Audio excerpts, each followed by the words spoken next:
The wilderness of Mount Rainier National Park had always been unforgiving, but nobody expected it would become the setting for one of the most talked-about rescue operations in Washington state history. What started as a routine training exercise for the K-9 unit turned into a race against time that would test every boundary of loyalty, trust, and human compassion. Kenzie Holloway was supposed to be celebrating her 28th birthday that weekend. Instead, she found herself 3 days into what should have been a simple solo hiking trip, clinging to life on a narrow ledge 200 feet above a river gorge. The fall had been sudden. A loose rock, a moment of imbalance, and everything changed. Her leg was shattered, her supplies scattered somewhere below, and her phone had long since stopped working. The forest rangers had already called off the initial search after 48 hours of finding nothing. Her family back in Spokane was preparing for the worst. Meanwhile, Officer Declan Briggs was dealing with his own crisis. After 12 years with the Seattle Police Department, he'd been reassigned to the K-9 unit following a controversial incident that left his reputation hanging by a thread. His partner, a 3-year-old German Shepherd named Atlas, was brilliant but unpredictable. The dog had already washed out of 2 previous placements, and this was Declan's last chance to prove both of them belonged on the force. Their supervisor, Lieutenant Vance Caro, had made it crystal clear. One more mistake and they were both finished. The training mission was supposed to be straightforward, a mock search and rescue in a controlled section of the park. But Atlas had other plans. From the moment they arrived, the dog seemed agitated, pulling toward the restricted areas where Kenzie lay dying. Declan faced an impossible choice: follow protocol and risk his career, or trust an animal that everyone else had written off as unreliable. What nobody knew was that Atlas had been trained by Kenzie's uncle before being transferred to the police department. The dog recognized her scent immediately, triggering memories of a bond that transcended official training. This wasn't just another exercise, this was personal. The situation exploded when Lieutenant Caro discovered Declan had broken formation. Accusations flew. Declan was ordered to return immediately or face termination. But as Atlas led him deeper into the forbidden territory, strange things began happening. Equipment malfunctioned, radio communications cut out, and then they found the blood trail. What followed was a 72-hour ordeal that would expose corruption within the Park Service, reveal a hidden network of illegal logging operations that had destabilized the terrain, and force everyone involved to confront their own assumptions about loyalty and redemption. The rescue of Kenzie Holloway became the catalyst for uncovering something much bigger, a conspiracy that reached into the highest levels of local government, involving people who would do anything to keep their secrets buried. The rescue that should have ended with gratitude and celebration instead triggered a chain of events that nobody could have predicted. The dog's teeth sank into Declan's sleeve, yanking him backward just as the ground beneath his feet crumbled into the gorge below. Atlas didn't let go. His muscular body braced against the earth, every sinew straining as chunks of rock tumbled into the abyss. Declan's heart hammered against his ribs as he scrambled away from the edge, his hands clutching at roots and stones. The sound of falling debris echoed for what felt like forever before finally fading into silence. "Good boy," Declan whispered, his voice shaking. He pressed his forehead against Atlas's neck, feeling the rapid pulse beneath the fur. They'd been off trail for 6 hours now, and every instinct told him they were getting closer to something. Atlas had that look, the one where his ears stood straight up and his whole body went rigid with purpose. The dog wasn't searching randomly. He knew exactly where he was going. The radio on Declan's belt crackled to life. "Briggs, this is command. Report your position immediately." Lieutenant Caro's voice cut through the mountain air like a blade. Declan reached for the radio, his thumb hovering over the button. Atlas whined, a low, urgent sound that made every hair on Declan's neck stand up. The dog was staring at something in the distance, a flash of color barely visible through the dense evergreens. Declan released the radio without responding. That would cost him later, but right now Atlas needed him to trust. The dog took off at a sprint, and Declan followed, his boots pounding against the forest floor. Branches whipped across his face. His lungs burned. But Atlas was moving with absolute certainty, weaving between trees like he'd memorized every inch of this terrain. First welcoming CTA. They burst through a wall of undergrowth into a small clearing. Atlas stopped so suddenly that Declan nearly crashed into him. The dog was trembling, his gaze fixed downward. Declan followed the line of sight and felt his stomach drop. There was a gap in the earth, not a natural formation, but something that looked deliberately concealed. Fresh branches had been laid across what appeared to be a ventilation shaft. And beyond that, perched impossibly on a narrow outcropping of rock, was a bright blue jacket. Declan dropped to his knees at the edge, his voice cutting through the silence. "Hello? Can you hear me?" Nothing. He tried again, louder this time. Atlas barked. 3 sharp, insistent sounds that bounced off the rocky walls. Then, so faint Declan almost missed it, came a response. A groan. The sound of someone in agony. His mind raced. The ledge was at least 30 feet down, maybe more. The rock face was crumbling sedimentary stone, the kind that wouldn't hold an anchor. And the sun was already starting to dip toward the horizon. In another 2 hours, they'd lose the light completely. Declan grabbed his radio again. This time he pressed the button. "Command, this is Briggs. I've located a civilian casualty. Coordinates." The radio exploded in his hand. Not metaphorically. Actual sparks and a sharp pop that sent pieces of plastic flying. Declan dropped it with a curse, staring at the smoking remains. That wasn't a malfunction. Someone had just jammed his signal. He looked around the clearing, suddenly aware of how exposed they were. The back of his neck prickled with the sensation of being watched.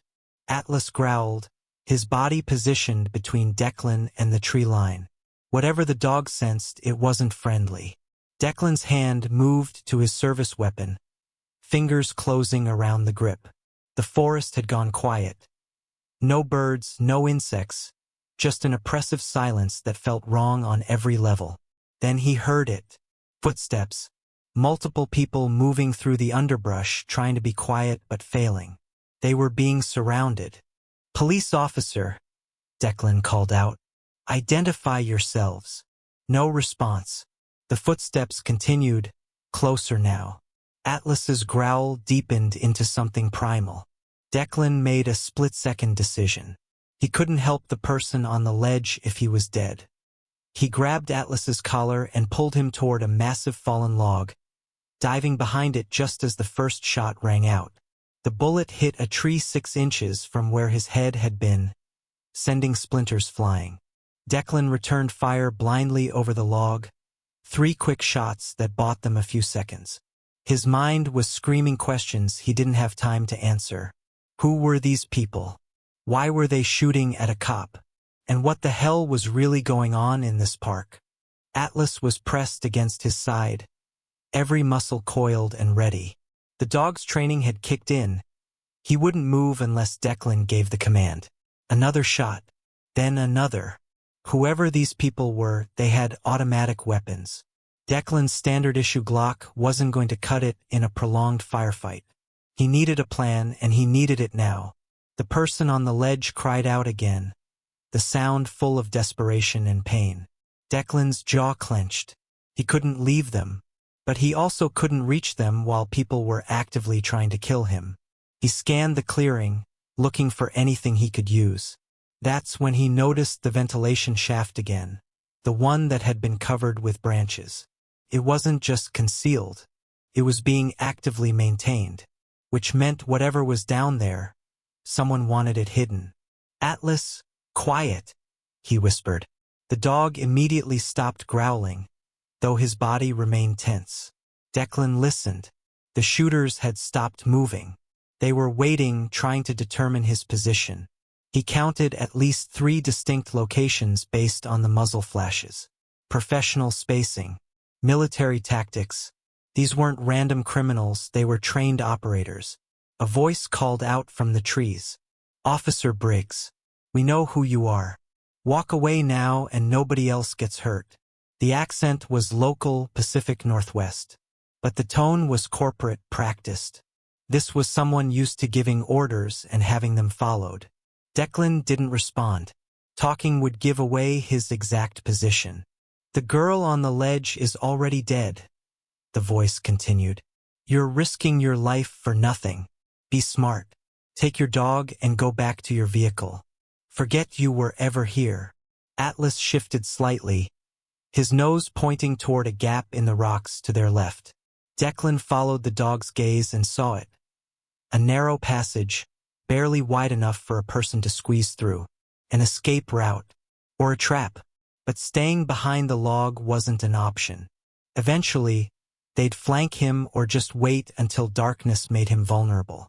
Declan made a clicking sound with his tongue, the signal he and Atlas had practiced hundreds of times. The dog understood immediately. They were moving. Declan fired 3 more shots in quick succession toward the last muzzle flash, then launched himself toward the gap with Atlas right beside him. Bullets tore through the air where they'd just been. He felt something hot graze his shoulder but didn't stop. They hit the narrow passage at full speed, Declan turning sideways to fit through the rock walls. Atlas had no problem. The space was plenty wide for a dog. The passage opened into a ravine Declan hadn't known existed. Water trickled along the bottom, and the walls rose steeply on both sides. Behind them, he could hear their attackers arguing about whether to follow. Good. Let them hesitate. Every second counted. He moved downstream, keeping low, Atlas matching his pace perfectly. The ravine twisted and turned, the sound of water growing louder. They were approaching something big. They rounded a bend and Declan stopped cold. In front of them was a sight that made absolutely no sense. A metal door was built directly into the rock face, industrial grade with a biometric lock. Power cables ran up the wall and disappeared into a camouflaged conduit. This wasn't some abandoned mining operation. This was active, current, and based on the equipment extremely expensive. Atlas pawed at the door, whining. The dog could smell something on the other side. Declan pressed his ear against the metal and heard machinery, generators, ventilation systems, maybe computers. This was a facility, underground, in the middle of a national park. His cop instincts screamed that he'd stumbled into something federal, something classified. The kind of thing that made people disappear. But the person on the ledge was real. Their suffering was real. And Declan had sworn an oath to protect and serve, not to ignore civilians in danger because powerful people wanted secrets kept. He examined the lock. Biometric. No way to bypass it without the right equipment. But the power cables, those were vulnerable. He unslung his pack and pulled out his multi-tool. Atlas kept watch. His attention split between the direction they'd come from and the door itself. Declan found the junction box where the cables entered the rock. It was locked too, but this was just a padlock. He wedged the multi-tool into the hasp and pulled with everything he had. Metal shrieked. The lock held. He tried again, throwing his full body weight into it. Something cracked. The hasp bent. One more pull and it gave way completely. Inside the box was a nightmare of wires and circuit breakers. Declan had exactly 0 training in electrical systems. But he understood basic physics. Cut the power, the lock fails. Probably. He grabbed the main line and yanked. Sparks exploded in his face. The world went white, then black, then slowly, painfully, colors started seeping back in. He was on his back. Atlas was licking his face. And the door was hanging open, just slightly, the magnetic seal broken. Declan staggered to his feet, his whole body tingling. That had been stupid and dangerous and completely necessary. He pushed the door open wider. Cold air rushed out, carrying the smell of chemicals and something else. Something organic and wrong. Emergency lighting cast everything in a red glow. Atlas barked once, sharp and commanding. The dog wanted to move forward. Okay, Declan whispered. Let's see what they're hiding. They entered the facility side by side. The corridor stretched ahead, metal grating beneath their feet. Declan could hear voices now, distant but getting closer. People were responding to the power failure. He and Atlas needed to move fast. The corridor branched. Atlas didn't hesitate, pulling left. They passed rooms full of equipment Declan didn't recognize. Monitors displaying data that meant nothing to him. And then they reached a larger chamber, and Declan understood why the person on the ledge had been left to die. The chamber was a laboratory, but not the kind you found at universities. This was military-grade biosafety, with sealed containment units and decontamination chambers. And in the center, behind layers of reinforced glass, were rows of containers, each one labeled with codes and dates. Declan didn't need to be a scientist to recognize what he was looking at. This was a biological research facility, illegal, undocumented, and operating in secret. Atlas barked again, more urgently this time. The dog was pulling toward another door at the far end of the chamber. Declan followed, his mind reeling. This changed everything. The shots fired at him weren't just about keeping witnesses away. They were about protecting something that could trigger a massive scandal. The kind that brought down careers and landed people in federal prison. They burst through the door into a storage area. And there, lying on the floor next to medical supplies and survival gear, was a photograph. Declan picked it up with trembling hands. It showed a woman with auburn hair and bright green eyes, smiling at the camera. She was wearing the same blue jacket he'd seen on the ledge. Kenzie Holloway, according to the ID badge clipped to her shirt. But the photograph wasn't recent. It was dated 3 years ago. And standing next to Kenzie in the photo, with his arm around her shoulders, was Atlas's previous handler. The pieces clicked into place with sickening clarity. Atlas hadn't just recognized a scent. He'd recognized family. Kenzie wasn't a random hiker. She was connected to the dog's past, to the handler who trained him before dying in what was officially ruled a climbing accident. Declan's hands clenched around the photograph. There were no coincidences here, only a pattern of people getting too close to something they weren't supposed to see. Footsteps echoed in the corridor behind them. Multiple people moving fast. Declan grabbed what supplies he could: rope, a first aid kit, emergency flares. Atlas was already at another exit, nose pressed against the seam. This door wasn't locked. It opened onto a service tunnel that sloped upward. They ran. Behind them, shouts erupted as their pursuers entered the storage area. Gunfire followed, bullets sparking off metal walls. The tunnel seemed to go on forever. Declan's lungs screamed for air. His shoulder throbbed where the bullet had grazed him. But Atlas kept moving, and Declan kept following. Trust. That's what it came down to. He'd trusted this dog when everyone else said Atlas was unreliable. Now he had to trust that Atlas knew the way out. They emerged into daylight. Not the same clearing they'd left, but somewhere higher up the mountain. Declan recognized the formation. They were directly above the ledge where Kenzie was stranded. Atlas had led them through the facility and out the other side, cutting the travel time in half. The dog was more than well-trained. He was brilliant. Declan peered over the edge. He could see the blue jacket below, and now he could see Kenzie herself. Barely conscious, her leg twisted at an unnatural angle. 30 feet down with crumbling rock and no backup. The sun was touching the horizon.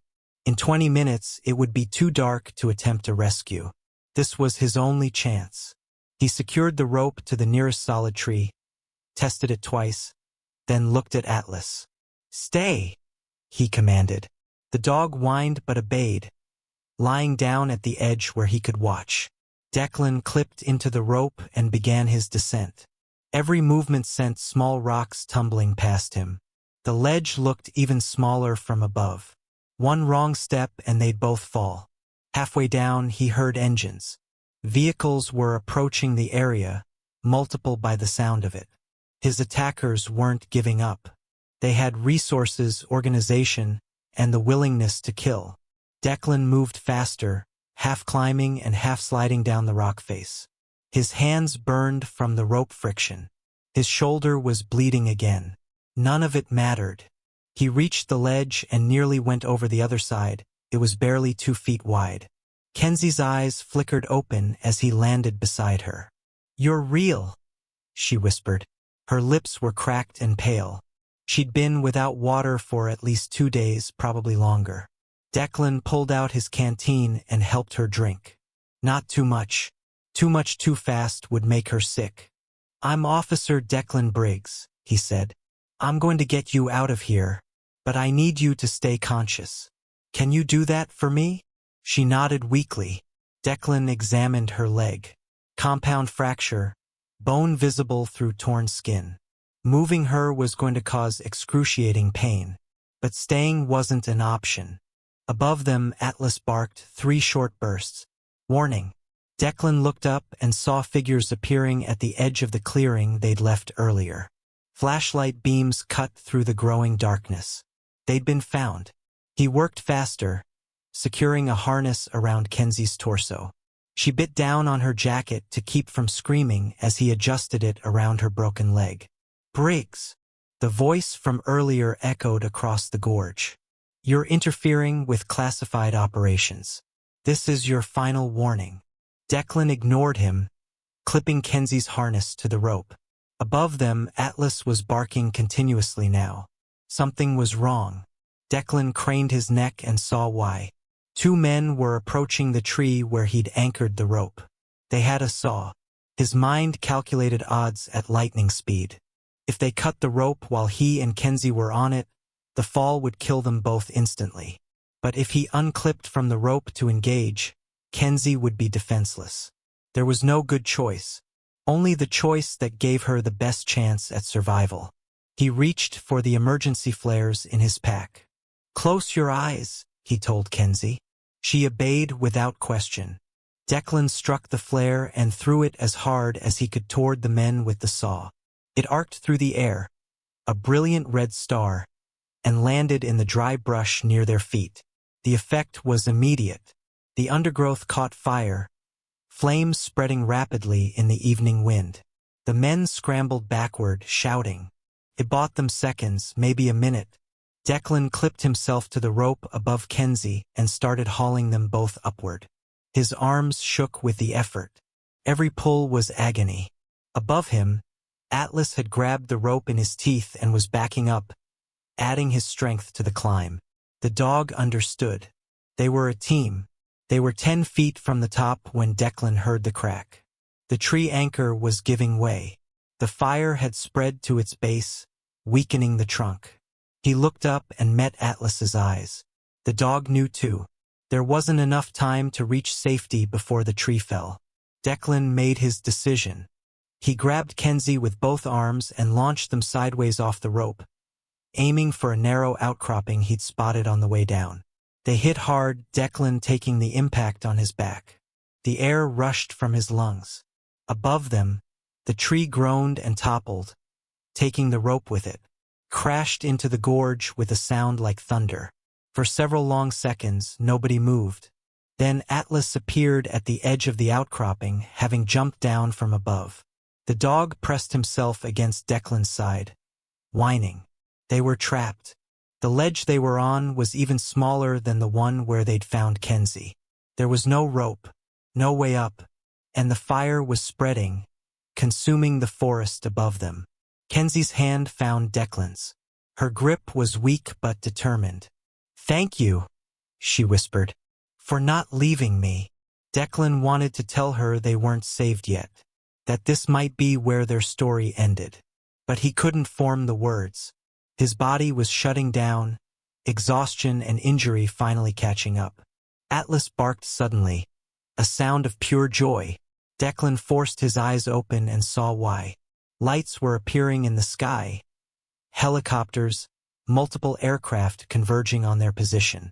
But these weren't the enemy. These were marked with official insignia. Someone had called in the cavalry. The radio jamming must have failed when the facility lost power. His last transmission had gotten through after all. The lead helicopter dropped a rescue basket. It swayed in the wind created by the rotors, slowly lowering toward their position. Declan used his last reserves of strength to secure Kenzie inside it. She was crying now, tears cutting clean lines through the dirt on her face.